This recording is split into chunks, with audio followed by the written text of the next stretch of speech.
जय हिंद दोस्तों। हम पढ़ेंगे ब्रेन यानी कि मस्तिष्क। तो ब्रेन हमारी बॉडी का सबसे मेन पार्ट है। हम कह सकते हैं कि ये कंप्यूटर है हमारी बॉडी का। जब ये इतना मेन पार्ट है हमारी बॉडी का, तो इसको सेफ्टी देना बहुत ज़रूरी हो जाता है। ब्रेन जो है वो क्रेनियन नाम की हड्डी में सुरक्षित रहता है, और ये जो क्रेनियन है वो 8 हड्डियों का बना एक ग्रुप है जो क्रेनियन नाम की हड्डी बनाता है। इसके अंदर जॉइंट पाए जाते हैं, वो फाइबर्स जॉइंट होते हैं। आप ये देख रहे होंगे ये जॉइंट है, तो ये क्या है, फाइबर्स जॉइंट हैं, और जो बहुत ही क्या होते हैं, मजबूत होते हैं, और हम इनको रेशेदार जोड़ कहते हैं। क्रेनियन क्या करता है, इन जोड़ों को, फाइबर्स जॉइंट को मजबूती देता है। अब इसके अंदर हमारा क्या आएगा, ब्रेन आ जाएगा। ब्रेन को एक पतली झिल्ली भी क्या करती है, सपोर्ट करती है, ताकि ब्रेन उस हड्डी से डायरेक्ट टच ना हो कर जाए, क्योंकि अगर टच करेगा तो ब्रेन में इन्फेक्शन हो सकता है। तो ये एक पतली झिल्ली होती है जिसे हम कहते हैं मेनिनजॉइड। तो मेनिनजॉइड क्या होती है, पतली झिल्ली होती है। मेनिनजॉइड क्या होती है, पतली झिल्ली होती है। अब मतलब जो प्लास्टिक के क्या होती है, समान होती है। हमारे अगर ये बाल हो गए तो बाल के अंदर क्या हो गई, क्रेनियन हड्डी होगी। बाल हो गए, बाल के अंदर क्या रहेगी, क्रेनियन हड्डी रहेगी, और क्रेनियन के अंदर मेनिनजाइट नाम की एक थैली यानी कि झिल्ली होती है। उस थैली में हमारा क्या रहता है, ब्रेन होगा। और इस ब्रेन का वजन जो है वो 1350 से, हम जानेंगे ब्रेन का वजन कितना होता है। तो ब्रेन का वजन 1350 से 1400 ग्राम होता है। अब कभी हमें क्या होता है, चोट लग जाती है, तो क्रेनियन क्या करेगा, उस चोट को बर्दाश्त कर लेता है। बट कभी कभी क्या होता है, चोट ज़्यादा लग जाती है, तो क्रेनियन को पार करके अंदर पहुंच जाती है चोट। कहाँ तक पहुंच जाती है, अंदर मेनिनजाइट तक पहुंच जाती है। अगर मेनिनजाइट डिस्टर्ब हो गया तो फिर एक बीमारी हो जाती है। उस बीमारी को कहते हैं मेनिनजाइटिस। बीमारी को क्या कहते हैं हम, मेनिनजाइट में डिस्टर्ब होगा तो बीमारी हो जाएगी हमारी, मेनिनजाइटिस नाम की एक बीमारी हो जाती है। अब मस्तिष्क पर क्या होती हैं, 3 लेयर होती हैं। आप ये देख रहे होंगे लेयर, एक ये ऊपरी लेयर है, एक इसकी मध्य की लेयर है, और एक ये अंदर वाली लेयर है। तो कितनी लेयर होती है मस्तिष्क के अंदर, 3 लेयर होती है। क्या कहते हैं इसको, ऊपरी लेयर को क्या कहते हैं, ड्यूरामेटल। तो ऊपरी लेयर को क्या कहते हैं, ड्यूरामेटल। और दूसरी होती है हमारी मध्य की, उसको कहते हैं हम एराक्राइड।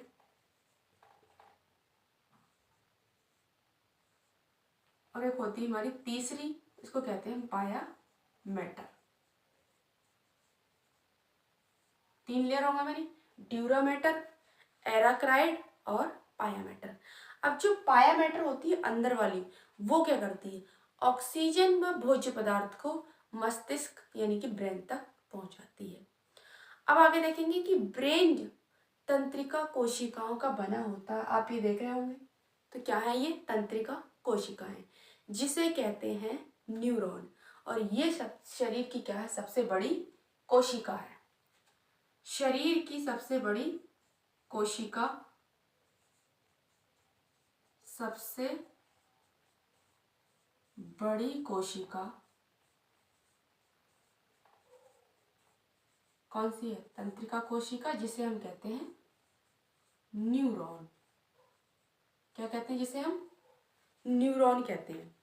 अब इसमें एक सबसे बड़ी खराबी क्या है, कि इसमें कोई भी सेल डिवीजन यानी कि पुनर्निर्माण नहीं होता।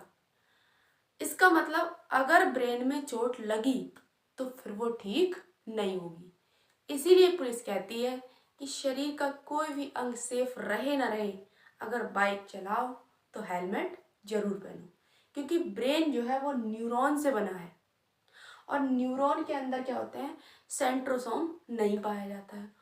और ये सेंट्रोसोम ही होता है जो क्या करता है, हमारे शरीर को ठीक कर देता है। अब ब्रेन के अंदर तो सेंट्रोसोम ही नहीं होता, जिस वजह से ब्रेन के अंदर क्या होगा, कोशिका विभाजन नहीं होगा। अब ब्रेन में अगर ज़्यादा चोट लग गई तो फिर बचने की संभावना क्या रहती है, ना के बराबर होती है।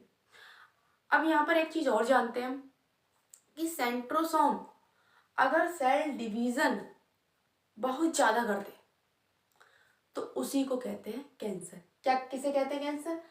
अगर सेंट्रोसोम सेल डिवीज़न बहुत ज़्यादा कर दे तो उसको कहते हैं कैंसर। अब ब्रेन के अंदर तो सेल डिवीज़न ही नहीं होता तो कैंसर कहाँ से होगा? लेकिन उसके बावजूद भी ब्रेन कैंसर होता है। अब जानेंगे कैसे होता है। तो ब्रेन का जो 90% भाग है वो हमारा बनाता है न्यूरॉन का, और इसका कुछ भाग लगभग 10% भाग जो है न्यूरॉन गैंग्लियन का बना होता है। और जब ये क्या करेगा, यहाँ पर 10% भाग जो इसका बना होता है, तो उस 10% में तो जो है सेंट्रोसोम पाए जाते हैं, और इस सेंट्रोसोम की वजह से क्या होगा, सेल डिवीजन हो जाता है। और जब ये सेंट्रोसोम क्या होता है, कंट्रोल के बाहर होता है, तो क्या होता है, ब्रेन कैंसर हो जाता है। मतलब 10% में सेंट्रोसोम है, अब ये सेंट्रोसोम डिवीजन करेगा, सेल डिवीजन करेगा। अब कह रहा है कि कभी कभी क्या करते हैं, बहुत ज़्यादा सेल डिवीजन करते, कंट्रोल से बाहर हो जाए तो ब्रेन कैंसर हो जाता है। अब ब्रेन कैंसर की पहली स्टेज क्या होती है? तो जो इसमें ब्रेन कैंसर की पहली स्टेज है वो है ट्यूमर। सुना होगा आप सभी ने, ट्यूमर क्या है। तो ब्रेन कैंसर की सबसे पहली स्टेज है, बट ब्रेन इतना नाजुक होता है कि वो ट्यूमर में ही व्यक्ति की जान ले लेता है। मतलब ब्रेन कैंसर की क्या आती है, नौबत ही नहीं आती है।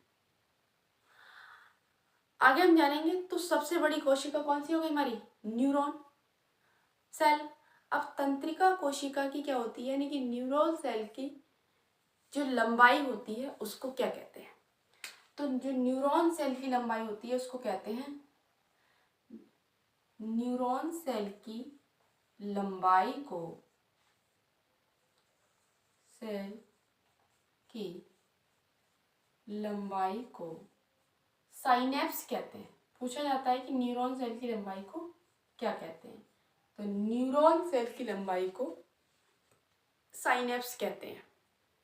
अब अगर आप न्यूरॉन सेल का लास्ट हिस्सा देखेंगे, ये आपकी न्यूरॉन सेल बनी हुई है, और न्यूरॉन सेल का आप लास्ट हिस्सा देखेंगे तो जो उसका सिरा होता है जहाँ वो जुड़ा रहता है उसको कहते हैं एक्सॉन। आप ये देख रहे होंगे, ये जहाँ पर ये जुड़ी हुई है तो ये इसको क्या कहेंगे, जो जोड़ वाला भाग है इसका कहलाएगा एक्सॉन। अब ब्रेन में एक एक्सॉन दूसरे एक्सॉन से, यहाँ देख रहे होंगे आप, ये एक्सॉन एक एक्सॉन है और ये दूसरा एक्सॉन, तो दूसरे एक्सॉन से डायरेक्ट जुड़ा नहीं होता है। इसमें क्या रहता है, गैप बना रहता है। अब जो गैप बना रह रहा है तो इस गैप में क्या होगा, अब कोई क्या करेगा, मैसेज जो है ब्रेन में जाएगा तो वो कैसे जाएगा, क्योंकि बीच में तो थोड़ा सा इस एक्सॉन के अंदर क्या है, गैप बना हुआ है। तो इस मैसेज को लेकर जाएगा कौन? अगर यहाँ पर जोड़ नहीं होता तो यही ले जाता। अब इस जोड़ की वजह से तो ये तो मैसेज लेके जाएगा नहीं, तो इस मैसेज को लेकर जाएगा हमारा सोडियम, और सोडियम हमारी बॉडी में क्या हो जाए, कम हो गया तो सिग्नल जाएगा ही नहीं। अब कभी कभी क्या होता है, हमें गर्मी लगती है तो पसीना क्या आता है, बहुत ज़्यादा आता है, और पसीना के साथ साथ हमारी बॉडी का सोडियम भी क्या होता है, निकल जाता है। अब जब सोडियम निकल गया तो जो सिग्नल लेके जा रहा था, अब जब सोडियम निकल गया, अगर सिग्नल लेके जा रहा तो हमारा सिग्नल क्या होगा, अच्छे से काम, मतलब जो ब्रेन हैगा सिग्नल ही नहीं पहुंचा उस तक तो वो अच्छे से काम नहीं करता। और अगर ज़्यादा ही सोडियम निकल गया तो फिर क्या लगता है, हमें चक्कर आने लगते हैं और व्यक्ति क्या हो जाता है, बेहोश होकर गिर जाता है। अब उस व्यक्ति को तो क्या हो गया, अगर बेहोश होकर गिर गया तो उसको तो डबल प्रॉब्लम हो जाएगी। क्या हो जाएगी, क्योंकि उसको ताकत भी चाहिए और सोडियम भी। अब वो ताकत कैसे देंगे, तो उसको क्या करते हैं, चीनी पानी का क्या देते हैं, घोल बनाते हैं।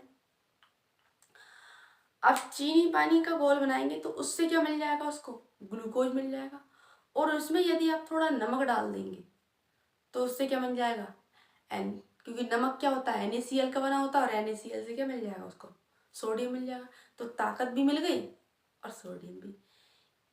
इसी को बोलते हैं डिहाइड्रेशन। क्या बोलते हैं? डिहाइड्रेशन। अब डिहाइड्रेशन में क्या होता है? डिहाइड्रेशन में पानी की क्या होती है? कमी हो जाती है। अब सोडियम भी दे दिया जाता है तो उसका ब्रेन क्या करने लगेगा? अच्छे से काम करने लगेगा। डिहाइड्रेशन में हमने पानी भी दे दिया, उसको पानी की कमी हो गई, और उसके साथ साथ क्या दे दिया हमने? सोडियम दे दिया। तो अब जो हमारा ब्रेन है वो अच्छे से वर्क करने लगेगा। और सबसे ज़्यादा पूछा जाता है क्वेश्चन कि सबसे ज़्यादा रिकंस्ट्रक्शन यानी कि पुनर्निर्माण हमारा कौन करता है?